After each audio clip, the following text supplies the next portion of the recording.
All right, just recapping the Wyoming game. Good to win on the road always, and felt like that was one of our most complete games. Just scoring in all three phases, the way the guys played, the emphasis of a fast start, not a perfect start, but faster than we've had in the previous two games, so we're happy with that. I do want to thank our fans that were there at the game. Appreciate their support. And I know weather was not as bad as it was here when we had played, nor was it as bad as the Tuesday practice we had earlier that week. Might have been the coldest it's ever been out in the practice field. This week, Senior Day. We got 11 seniors that have been here. That this will be, will be our Senior Day on the blue there, and we all understand that. When you get to that point. One of the seniors that hasn't been with us for a few weeks, Travis Saxton, will not be with us. He is no longer with the team.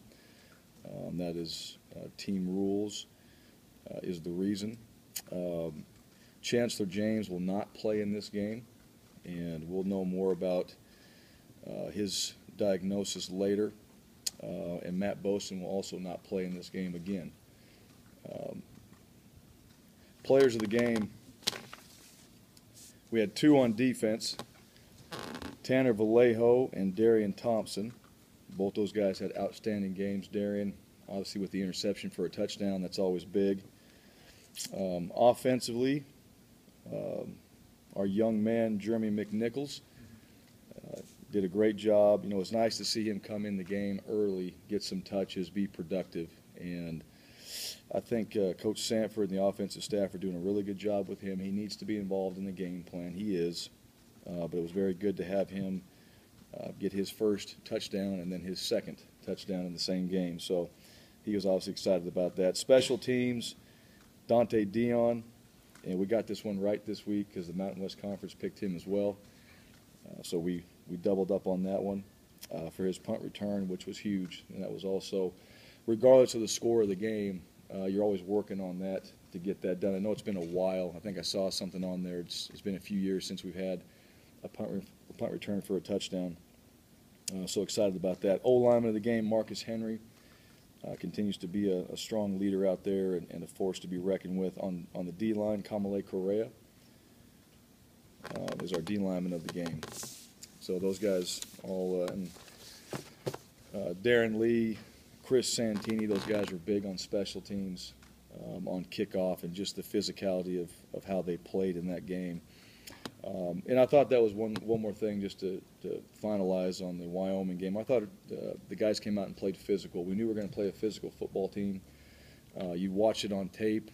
I think that got our guys excited to go there and play physical, and they did throughout the entire game. We did get a chance to get some young guys in there. Which is good and bad. It's good they get the reps, and bottom line is I think some guys did well and some guys didn't, and that's the reality of we're never trying to get too far ahead of ourselves. But I told those guys on Sunday, there is a future for this football team, and those guys that aren't playing are the future, and when they get opportunities to play, they need to play well. And so those guys that came in there. There were some good things, but you know what? We're really going to challenge those guys when they do get limited reps like they do during the week, but they need to be better, and that's definitely one area we have to improve. Utah State, 6-1, just like us in the conference. They've on the offensive side, they've obviously dealt with, I don't call it strange, but definitely some situations they've had to go overcome with their quarterback position. That's not easy. And they've done a very good job. They've got a young guy in there playing right now. They obviously lost a guy that's been a really good player and a really good quarterback again. And, they've done a nice job of overcoming that and getting to where they are right now. So they're multiple on offense. They do probably similar to some of the things that we do with personnel packages and formations and different things like that. They did a nice job against San Jose State. They got in the perimeter. They had some explosive plays, threw the ball effectively. Quarterback ran the ball very well in that game, had 2 big runs for touchdowns. Two touchdown runs there. Number 9, JoJo. He was Natson. He's rushed for 461 yards, 19th in the country, first on the team. He's also had 437 receiving yards. This guy's a good player. He's also their punt returner as well. This guy can go. He's very good. Plays extremely hard. I've been very impressed, with his ability on the field, and they've utilized him well. Defensively, again, we're facing, it seems like every time I say this, we're facing the #1 defense in our conference, every single week. So I guess they keep flip-flopping. But this is the #1 defense in our conference, number 10 in the nation. Number 1 in rush defense, number 5 in pass defense in our conference here. They're number 1 in turnover margin, which is probably the #1 stat that we would look at most importantly. They've done a good job of getting takeaways. 3-4 scheme, multiple up front, different type of pressures. They're going to move around. They're never in one spot. So again, a little bit like San Diego State, you got to do a great job in your protections of knowing where they're at. Their linebackers, they got 2 of them, 2 brothers, 53, Zach Vigil, number 41, Nick Vigil. Both those guys have played extremely well. Frankie Sutara, I hope I said that correctly. Their safety, number 46. He's number 6 in the nation with 7 INTs. And then on the D-line, number 99, B.J. Larson. He's a guy, he's a force to be reckoned with. He's a big old dude. He plays hard. Kind of an old school type player, and can get up the field and really get after you. So from a defensive standpoint, I think those guys have played very well, and I think they put a lot of pressure on their defense, trying to figure out, with all the things that have happened to them offensively, their defense has really had to step up, and they've done that. And then special teams, similar to what we've seen, they've done a great job in kickoff coverage. They're going to move around in the punt game, with a little bit of rugby style. And then obviously JoJo Natson is back there, and he's a guy that can, if he gets a crease, is going to be gone. So with that, open up for questions. I know we chatted with you a little bit about it after the game, but you guys ran the ball kind of a variety of guys. Was that in anticipation of all of possibly, the windy conditions that we're talking about all week, and then also Jeremy getting involved after only having, I think, 3 touches in the prior 2 games? Yeah. Well, with McNichols, that was a conscious effort to get the ball in his hands. I think the number of plays have been in there. They didn't get called. And going into this game in particular, it's like they need to get called. And so you saw him early in the game. So in those openers, he was involved in the openers. That way we didn't take a chance of not getting the ball in his hands, especially early. Yeah, as far as the windy conditions, absolutely. Our run game numbers went up as far as what we carried into the game. If we had, 30, 40-mile-an-hour winds, maybe one way you're going to throw it, the other way you're not.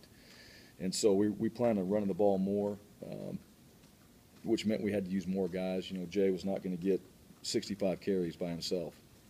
And that was part of that variety. And, I think, too, at that, just where we are right now, I mean, we got guys that are playing well. We have an O-line that's playing good. Tight ends are setting the edge. So, getting some guys in there and getting some fresh legs at times, McNichols being that, just helps us. And I think that variety was something in that game that maybe Wyoming didn't expect, to have that many multiple guys running the football, and you had Shane in there as well. And that obviously opens up Jay and helps him. I don't think I've ever met a coach that likes to brag about being ranked, but you throw the word around powerhouse program all the time. How important is it for this program to be back in the top 25? You still haven't met a coach that likes to brag about being ranked. I can tell you that. Yeah, the power program, I mean, if you look at it, the stuff that we're doing, and really we're talking about, winning. We're talking about APR. You're talking about welfare of the student athlete. You're talking about facilities. And you're talking about exposure. I mean, those are really the 5 things that programs want. All right? They want to have the ability to do that, or they're doing it, or they have it. And we've got those. Now, that's been a lot of years of working to get to where we are right now. And I just think that for us, with the way college football is changing and all these rules and all these numbers are coming out, and they haven't even been set. People are claiming they can give all this money and all that. They haven't even been set yet. It's a recruiting tactic is all it is. My point on all that is, hey, this is what we've done. Here's what we have. Here's the 5 things that really matter. Look at it. And, that's just talking about our program, and we need to do that with the way the landscape of college football is. So, where we are, I mean, this. We'll talk about where we are at the end of the season, ranked. All right, that's really all that matters. Right now, these rankings come out. I don't know when even the one that comes out for the playoffs, when they even do that. And I'll be honest with you, I think most coaches, right now, everybody's trying to finish up. They're like, whatever. Let them figure it out. And that's just kind of the perception that I've gotten from, the media and reading Twitter and all that. They're like, whatever. You guys figure it out. We're going to keep playing. Because I don't think anybody feels like it's just set. And every week it changes. So right now, I mean, we know we got 1 game. We hope we have 2. And then we know we're going to a bowl game. All right, whatever that is. I don't know what it is yet. But the focus is 1-0, and I'm happy for our program. But, we got to go out there and take care of business this week.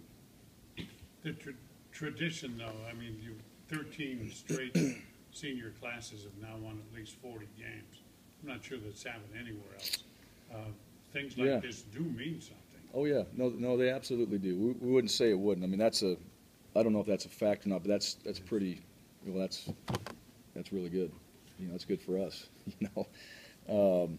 That's why you come to Boise State. You want to win. You want to be a part of, a program that can do those things. Now, we want to continue that, not get too far ahead of ourselves, but we're proud of those things. We feel like when we play well and we go out and do what we need to do and we get guys in this program that understand, the culture of winning, we have chances to do those things. So, and this senior class, that's going to be going out there Saturday night and getting recognized. I mean, there's another group right there that's done a lot for this program. We want to finish it right. You mentioned the O-line a little bit, but they haven't gotten a whole lot of attention, but it seems like with what you guys have done offensively the last 5 or 6 weeks, other than maybe the first half against San Diego State, those guys must be playing really well. What do you see out of that group? Well, I think there's a goal they set each and every week, and we talk about, each group stands up. There's always a new guy from the group that gets up and says what we want to accomplish. I think those guys are confident. I think, one, because they feel good about what we're doing. I think the finishes in some of the games have given them confidence. We're being able to line up and in the non-spread sets and go out there and pound it. Obviously, from an O-line standpoint, that's where you really enjoy it. And I think that the guys around them are playing well. Tight ends are playing better. The running backs are making big plays. So you're seeing their hard work show up, with the numbers that we put up in the run game. And it gets those guys excited, gives them confidence. And I think you start to build that bond or every single week, hey, let's try to get this done. They've set goals and they've reached them every single week. And I think that's just a confidence factor. And you got a guy, I'll be honest, Marcus and Reese, and having Reese back, he's a difference maker, and that's changed our run game as well. But those guys in there, I mean, they're dirt dogs. They know they don't get recognized, and I think a good old line kind of appreciates that. They're probably mad I even mentioned them, and we hope they continue to keep doing what they're doing. But they're just playing with confidence right now. They're excited. They like what we're doing. They know that we can run downhill and be physical because of them, and I think they enjoy that. Speaking of the O-line, this will be a big week in pass protection. United States leading the league in sacks. Talk about keeping Grant Hedrick clean on Saturday night. Well, it starts with the O-line, absolutely, and it also, Grant's equally responsible for that. I think he's done a good job. I mean, there's a certain time you get to stand back there and hang on to the football. We got to do a great job in protection. Grant's got to do a great job of getting the ball out of his hands. But what a great challenge. I mean, I think we've seen about everything you could see, this year from the defenses, and this is no different. They kind of come at you like a blender. We talked about that at San Diego State. They're all over the place, and, you know, we got to do a very good job of recognizing, you know, who's coming by watching tape, studying tape, get some tendencies on them, figure out, you know, what they like to do, and play some favorable odds, you know, when it comes to that. And then the quarterback as well, and I'll say this, we've been blitzed this year, and, you know, we've done a good job of getting the ball out of our hands, and Grant's also done a good job. I mean, if you're going to blitz, you're voiding a lot of areas, and we got a quarterback that can run, and he's proven that he can be effective doing that.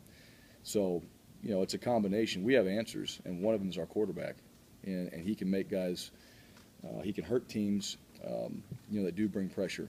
And so, you know, we all have to do our jobs, quarterback included, to help our pass protection.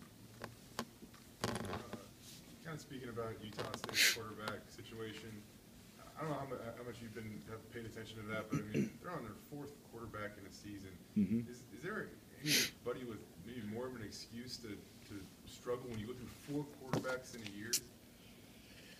Yeah, no, I mean, I don't think anybody, you know, starts the season and say we're going to get to our 4th guy. You know, I mean, it's really a crazy situation, to be honest, and they've done a great job. I mean, to continue the production. Now, again, I mean, guys around him have stepped up, you know. He has played well, but, you know, the guys around him have played well. So, you know, it's one of those things you talk about, you know, guys can get banged up. You might lose a guy, but that many at one position. I mean, I think you lose 4 guys at wide receiver. You know, you're sitting there scratching your head a little bit. Now, let alone the most important position on the offense, your quarterback. And you know what? They kept going. They've scaled some things back at times to get him up to speed. But where he's at right now, I mean, he's playing. He knows what he's doing. He's executing well. Coach, you mentioned the senior class. I mean, I know you weren't here the last couple of years, but when you look at what they've gone through and kind of an up and down, you know, last year obviously didn't go as well as they would have liked. When you look at their career here, and I guess the chance they still have to kind of write another chapter in Boise State history here to finish out. Yeah, when these guys came in, you know, Boise State was winning championships and you know, all the things we just talked about, you know, all that was happening, and they fully expected to be a part of that. There's an opportunity for them now, you know, to do that, to have a chance to play for a championship, to have a chance to be a team, you know, going to a bowl game and all those things and finish it outright, you know. And one of the things around here, you know, we talk about is leave it better than you found it. And I know that's always a goal for, you know, as you're a freshman, you hear that, you're like, okay. Sophomore, it's like, all right. Junior, you start thinking about it more. Senior, it's like it's going to be over. You know, and this season's gone like that. And so, you know, coaching change, not the best season last year. I mean, there's been a lot of things that have gone on here. And, you know, this class, too, there's a lot of guys that aren't with them, you know, for various reasons. And, you know, that's one of the things about being a senior. You know, when you come in with the group, that's not going to be the same group you leave with, and that's just how it is, unfortunately. But, you know, we want to see these seniors succeed. Either way, when they go out there and step on the Blues Saturday night, they've done a lot for this program. You know, on the field, off the field, their leadership this year. When they set up here in fall camp and they talked about what they wanted to accomplish their last year and then the advice they gave to the team, you know, that's powerful. And I know it still resonates with those young guys right now that are going to be in that position before they know it. And so I want to see these guys go out there and do well. You know, our team's going to rally around them as well because we want to win. We want to finish out right. We want to have a chance to play for a championship. But these guys are a big reason, and I think they're great examples of, you know, why we're in the position we're in right now. Zach Vigil, I think, had 19 tackles or something last week. What Yeah. do you see out of that guy on tape? And just seems like he's been one of the best players in this league. Oh, yeah. He's 133 tackles. He plays extremely hard. I mean, I think, you know, being a linebacker, that's how you play it. He's physical. He's tough. He hits you. I don't see any – there's no celebrations about me.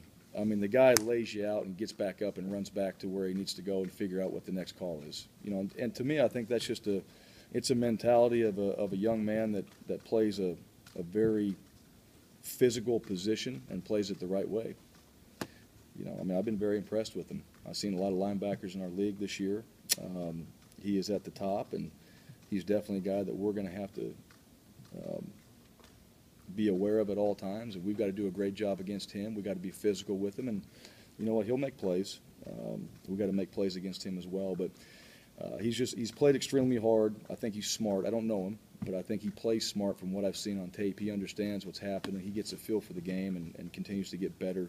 And then you don't have that many tackles unless you got a nose for the football, and he does. Talk about the thought process behind the movie that you guys went to see Friday night. You want the honest answer? It was the shortest movie that we chose as far as time. It's like, how long are we going to be in the theater? All right, that's the one we're going to get.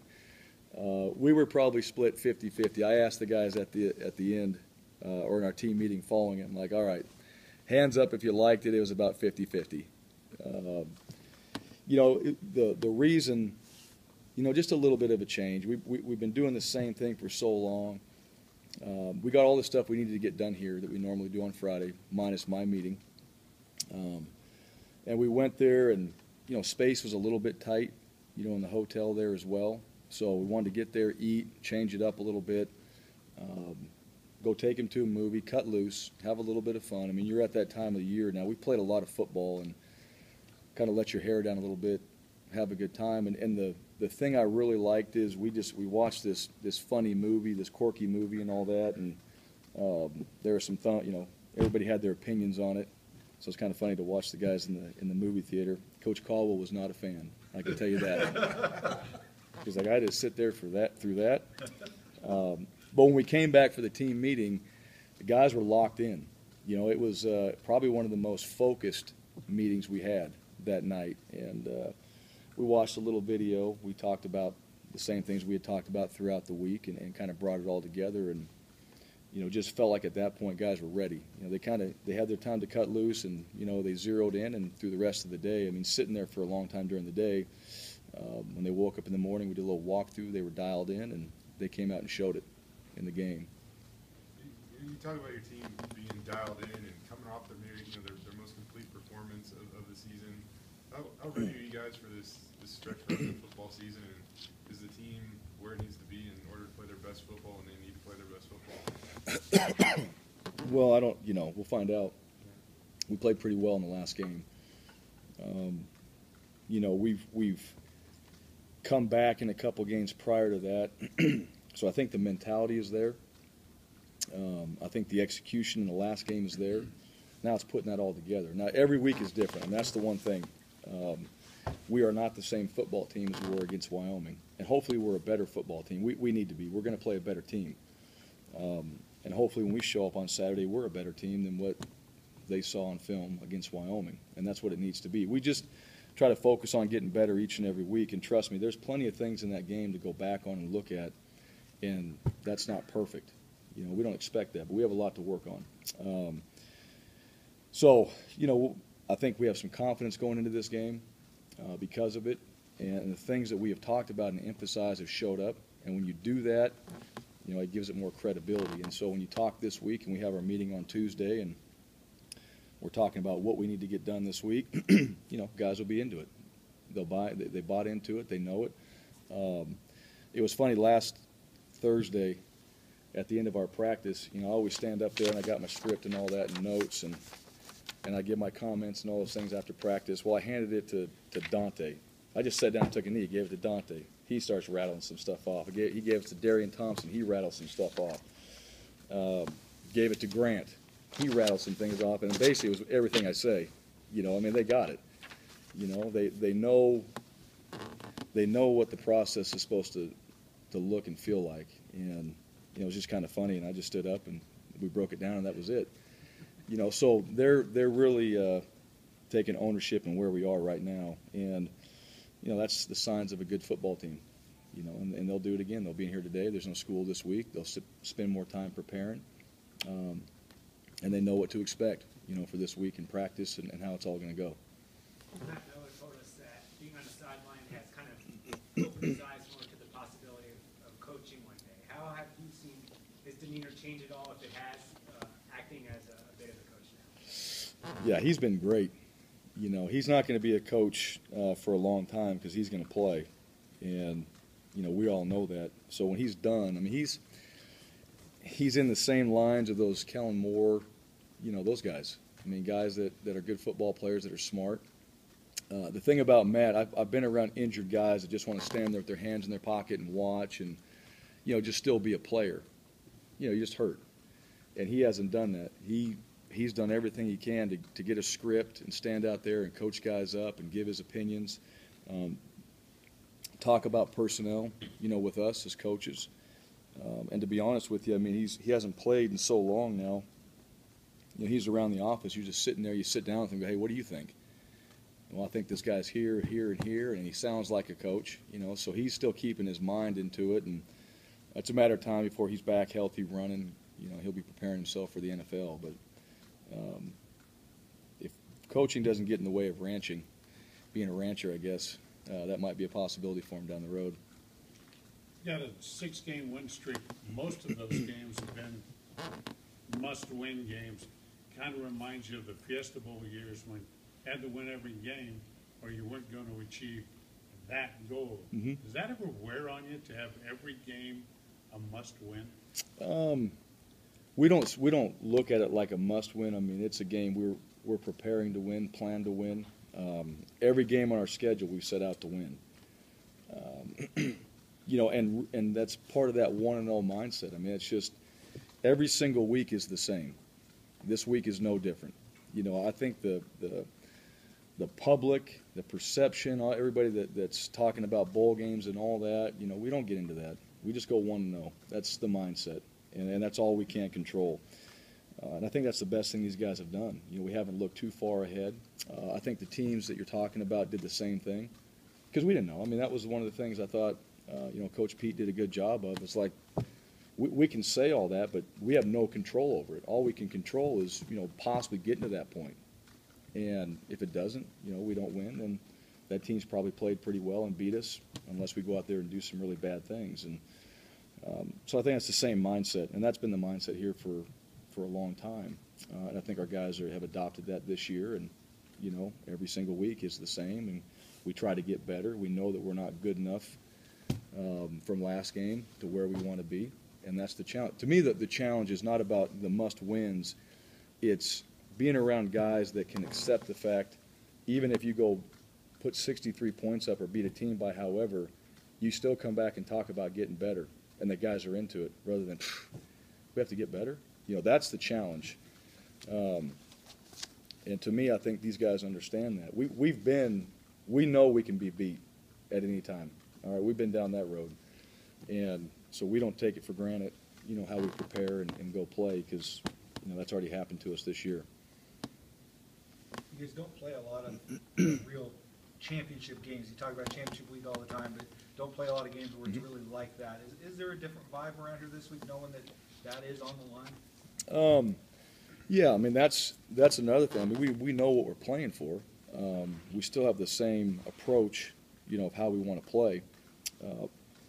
But that's kind of the fun part because you start, 0-0 and you build into that opportunity.